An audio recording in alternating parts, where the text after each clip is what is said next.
nous allons apprendre à repérer l'organisation d'un texte descriptif. Donc tout d'abord, je vais commencer avec la description physique. La description physique, on va aller du général au particulier.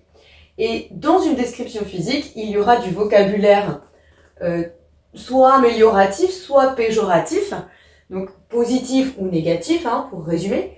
Et en fait, ce sera en fonction du regard qui est porté par le narrateur. Et c'est ce qu'on appelle la connotation. On retrouvera également dans une description physique un champ lexical précis, tel que celui du corps, des vêtements. On pourra également retrouver des verbes de perception, comme voir, apercevoir, distinguer. Il y aura probablement des adjectifs qualificatifs nombreux et des compléments du nom pour parler des formes, des couleurs, des sensations. Et on retrouvera aussi des métaphores et des comparaisons et parfois des hyperboles qui viendront accentuer un défaut, j'ai mis, mais aussi une qualité, c'est possible.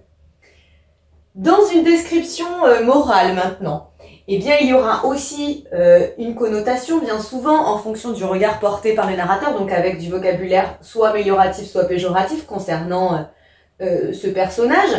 Un champ lexical précis, mais du coup de ses qualités morales, comme ici la timidité par exemple. On peut retrouver des mots comme il était rouge, il bafouillait, il avait les yeux baissés. Il y a aussi du coup des adjectifs et des compléments du nom. Et on pourra retrouver des verbes de jugement comme croire ou penser, et également des métaphores et des comparaisons. Je précise qu'un portrait, quand on parle de portrait comme ça d'un personnage, ça vient allier les traits physiques et les traits psychologiques. Et donc pour terminer, je vais parler de la description d'un paysage.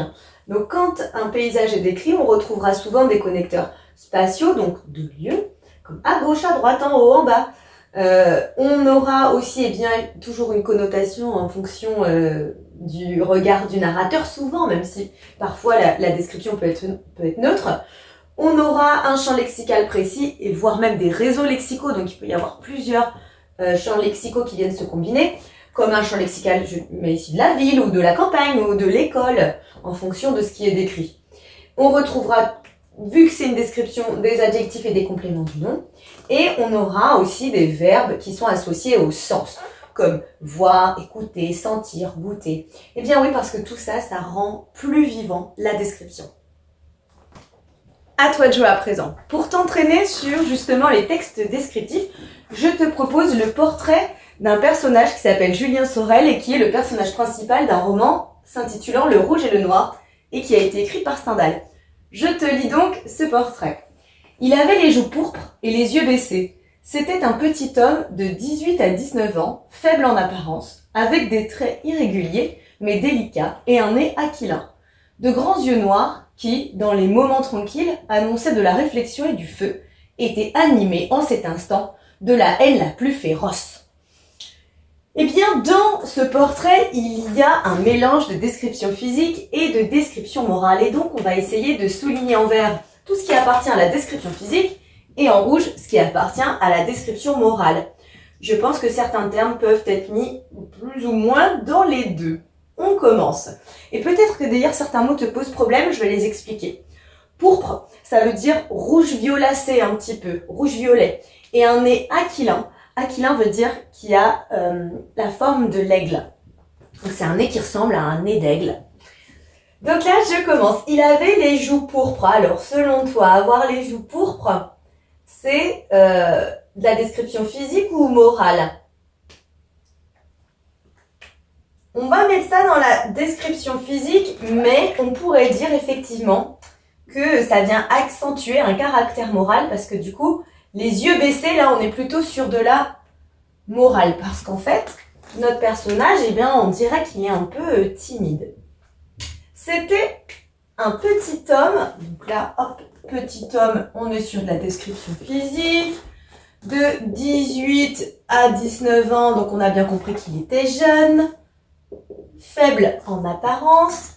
Très irrégulier, on est dans de la description physique. Délicat, voilà. Et un nez aquilin. Alors le nez aquilin, c'est physique, mais ça donne aussi un caractère moral. Mais on va garder comme ça. Donc pour l'instant, on est bon. De grands yeux noirs. Eh ben oui, là évidemment, j'ai des adjectifs. Les grands yeux noirs, c'est physique. ou dans les moments tranquilles, annonçaient de la réflexion et du feu. Est-ce que ça c'est physique? La réflexion et le feu, on va dire que ça c'est moral, et ils étaient animés, donc ses yeux, en cet instant de la haine la plus féroce. Là, c'est une description morale, en tout cas, de ce qu'il ressent, notre personnage. Donc, si je reprends bien, au niveau de ma description physique, j'ai ici les joues pourpres, petit homme de 18 à 19 ans, faible, très irrégulier, délicat, le nez aquilin et de grands yeux noirs. Je vois bien, du coup, qu'il y a des adjectifs, que j'ai un champ lexical du corps. Et pour la description morale, j'ai ses yeux baissés qui peuvent traduire de la timidité. J'ai la réflexion et le feu qui montrent qu'en fait, il est timide d'apparence parce qu'en fait, c'est quelqu'un qui a quand même un sacré tempérament mais qui se cache un petit peu par timidité.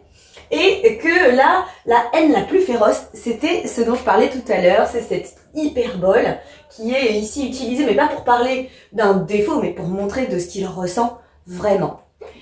J'espère que c'est un peu plus clair pour toi maintenant. À bientôt! Maintenant que tu as tout compris, entraîne-toi en faisant les exercices ci-dessous.